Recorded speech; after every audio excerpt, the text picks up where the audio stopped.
Good day, kids!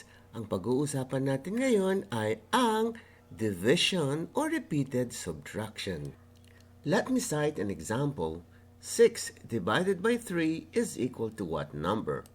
6 refers to the dividend or the number that has to be divided by 3.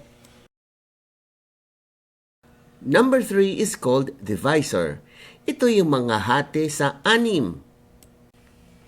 At ang sagot naman ay tinatawag nating quotient. Papaano natin gagamitin ang addition table para sa division? First, hanapin ang dividend. Ang dividend dito ay 6. Ngayong alam na natin, handa na ba tayong magbilang? Kasama ang 6, magbibilang na tayo ng 1,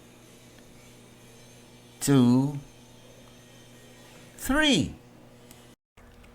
Dahil meron pang natitira, let's continue subtracting.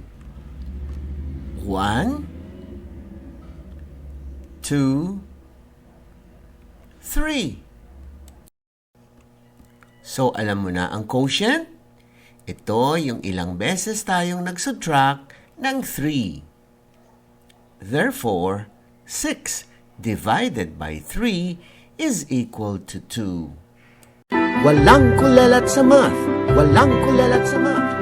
A campaign on numeracy brought to you by I Volunteer for Filipino Children. Walang kulelat sa math!